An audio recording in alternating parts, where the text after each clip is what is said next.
Hai semua, selamat datang di channel Baca Saham. Pada video ini, kita akan bahas satu topik dengan judul 5 saham yang tidak pernah murah. Untuk itu, simak video ini sampai habis ya, agar mendapat pemahaman yang utuh. Salah satu teori yang sering digunakan untuk menentukan mahal murahnya suatu saham adalah dengan menggunakan valuasi. Ada yang memakai pendekatan price earning ratio, price to book value, discounted cash flow, teori net-net, dan masih banyak lagi. Oh iya, apabila kamu ingin mengetahui bagaimana menentukan mahal murahnya suatu saham, silahkan nonton beberapa video berikut ini ya. Cara menghitung harga wajar saham, cara menemukan saham murah, dan menghitung harga wajar saham. Nah, pada video ini, saya mau sharing 5 saham yang hampir tidak pernah murah secara teori. Apakah kamu pernah melihat saham yang akan disebutkan nanti dihargai dengan PER kurang dari 10 kali atau PBV kurang dari 1 kali? Mari kita langsung bahas saham apa sajakah itu. 1. PT Sido Muncul atau Sido. Saham ini bergerak di industri jamu herbal dan listing sejak 18 Desember 2013. Dengan menggunakan harga saham 805, Sido dihargai dengan PER 28,27 kali dan PBV 7,31 kali. Apabila mengamati IPS saham ini selama 4 tahun terakhir, kita bisa melihat terjadi peningkatan IPS yang stabil. Dari yang awalnya Rp18 di tahun 2017 menjadi Rp28 di tahun 2020, khususnya sampai triwulan 3 2020. Bagaimana dengan rasio keuangannya? Jika melihat rasio keuangannya secara sepintas, menjadi cukup wajar jika saham ini dihargai lebih mahal dibandingkan saham lain. Rasio profitabilitas Sido berada di atas 20%, di mana ROE 25,85%, ROA 23,09%, dan NPM 28,39%. Sedangkan untuk likuiditasnya sangat rendah dengan DER 11,95%. Cash rasionya juga sangat tinggi di angka 314,53%. Secara keseluruhan, rasio dan kinerja keuangan Sido bisa dikatakan sangat baik, dan hal itu yang menjadi salah satu faktor kenapa harga sahamnya bisa semakin mahal. Sekarang, mari kita amati kinerja harga sahamnya. Harga saham Sido terus mengalami peningkatan yang signifikan dalam beberapa tahun terakhir. Dari yang awalnya ada di angka 200-an di tahun 2015, kini sudah mencapai angka 800-an, khususnya sampai video ini dibuat.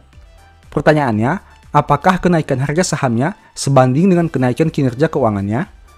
Tulis pendapatmu di kolom komen ya. Saham kedua, PT Bank Sentral Asia atau BBCA. Saham ini bergerak di bisnis perbankan dan listing sejak 31 Mei 2000. Dengan menggunakan harga saham 32.950, BBCA dihargai dengan PER 30,41 kali dan PBV 4,54 kali. Apabila mengamati IPS saham ini selama 4 tahun terakhir, kita bisa melihat terjadi kenaikan IPS yang stabil, meski terjadi sedikit penurunan di tahun 2020. Dari yang awalnya Rp953 di tahun 2017, menjadi Rp1.083 di tahun 2020, khususnya sampai triwulan 3 2020. Bagaimana dengan rasio keuangannya? Jika melihat rasio keuangannya secara sepintas, menjadi cukup wajar jika saham ini dihargai lebih mahal dibanding saham lainnya. Beberapa rasio keuangan BBCA adalah sebagai berikut. ROE 14,92%, ROA 2,67%, dan NPM 30,94%. Secara keseluruhan, rasio dan kinerja keuangan BBCA bisa dikatakan sangat baik. Dan hal itu yang menjadi salah satu faktor kenapa harga sahamnya bisa semahal ini. Apalagi jika melihat kualitas layanan perbankan di BCA yang sudah sangat terkenal untuk M-Banking dan servis frontlinernya, baik itu teller, customer service, bahkan satpam. Sekarang, mari kita amati kinerja harga sahamnya. Harga saham BBCA terus mengalami peningkatan yang signifikan dalam beberapa tahun terakhir. Dari yang awalnya ada di angka 10 ribuan di tahun 2015, kini sudah mencapai angka 32 ribuan, khususnya sampai video ini dibuat. Pertanyaannya, apakah kenaikan harga sahamnya sebanding dengan kenaikan kinerja keuangannya? Tulis pendapatmu di kolom komen ya. Saham ketiga, PT Unilever Indonesia atau UNVR. Saham ini bergerak di bidang household dan listing sejak 11 Januari 1982. Dengan menggunakan harga saham 7.775, UNVR dihargai dengan PER 40,91 kali dan PBV 45,73 kali. Apabila mengamati EPS saham ini selama 4 tahun terakhir, kita bisa melihat EPS saham ini cenderung stagnan. Dari yang awalnya Rp184 di tahun 2017 menjadi Rp190 di tahun 2020, khususnya sampai triwulan 3 2020. Bagaimana dengan rasio keuangannya? Rasio profitabilitas UNVR berada di atas 15%, di mana ROE 111,80%, ROA 34,40%, dan NPM 16,76%. Sedangkan untuk likuiditasnya, UNVR mempunyai likuiditas yang kurang baik dengan DER 225%. Cash rasionya juga termasuk rendah di angka 5,44%. Secara keseluruhan, rasio dan kinerja keuangan UNVR dari sisi profitabilitas memang bisa dikatakan luar biasa, namun tidak untuk likuiditasnya. Sekarang, mari kita amati kinerja harga sahamnya. Harga saham UNVR terus mengalami peningkatan yang signifikan, khususnya sampai tahun 2018. Dari yang awalnya ada di angka 6 ribuan di tahun 2015, pada tahun 2018 pernah naik sampai ke angka 11.600. Namun, pada tahun 2020 saat video ini dibuat, harga saham UNVR cenderung menurun di angka 7.775. Pertanyaannya, apakah kenaikan harga sahamnya sebanding dengan kenaikan kinerja keuangannya? Tulis pendapatmu di kolom komentar ya. Saham keempat, PT HM Sampurna atau HMSP. Saham ini bergerak di bidang rokok dan listing sejak 15 Agustus 1990. Dengan menggunakan harga saham 1.545, HMSP dihargai dengan PER 19,50 kali dan PBV 6,27 kali. Apabila mengamati EPS saham ini selama 4 tahun terakhir, kita bisa melihat EPS saham ini cenderung bertumbuh sampai tahun 2019, namun mengalami penurunan yang cukup besar di tahun 2020. Dari yang awalnya 109 di tahun 2017 menjadi 118 di tahun 2019, namun turun ke angka Rp79 di tahun 2020. Bagaimana dengan rasio keuangannya? Rasio profitabilitas HMSP adalah sebagai berikut. ROE 32,15%, ROA 20,60%, dan NPM 10,20%. Sedangkan untuk likuiditasnya, HMSP mempunyai likuiditas yang cukup baik dengan DER 56,13%. Cash rasionya juga termasuk baik di angka 103,21%.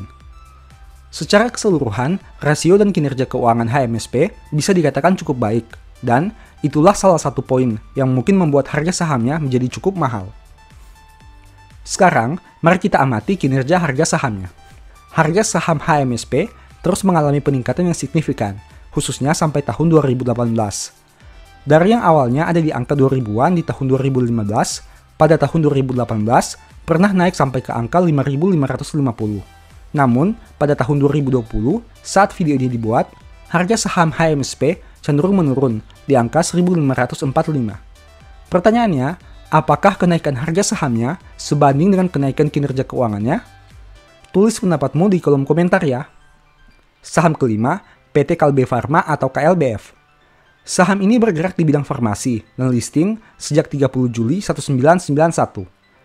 Dengan menggunakan harga saham 1.500, KLBF dihargai dengan PER 26,01 kali dan PBV 4,12 kali. Apabila mengamati EPS saham ini selama 4 tahun terakhir, kita bisa melihat EPS saham ini cenderung bertumbuh. Dari yang awalnya Rp51 di tahun 2017 menjadi Rp58 di tahun 2020. Bagaimana dengan rasio keuangannya? Rasio profitabilitas KLBF adalah sebagai berikut. ROE 15,85%, ROA 12,04%, dan NPM 11,86%. Sedangkan untuk likuiditasnya, KLBF mempunyai likuiditas yang cukup baik dengan DER 26,67%. Cash rasionya juga termasuk baik di angka 130,92%. Secara keseluruhan, rasio dan kinerja keuangan KLBF bisa dikatakan cukup baik, dan itulah salah satu poin yang mungkin membuat harga sahamnya menjadi cukup mahal. Sekarang, mari kita amati kinerja harga sahamnya. Harga saham KLBF terlihat tidak mengalami naik turun yang signifikan sejak tahun 2015. Dari yang awalnya ada di angka 1.500-an di tahun 2015, pada tahun 2020 masih juga di range harga yang sama, yaitu 1.500-an. Pertanyaannya, apakah harga sahamnya saat ini sebanding dengan kenaikan kinerja keuangannya? Tulis pendapatmu di kolom komentar ya.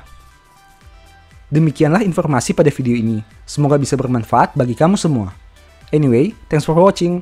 Jangan lupa subscribe, aktifkan lonceng notifikasi, dan share video ini. Sampai jumpa di video berikutnya ya. Bye-bye.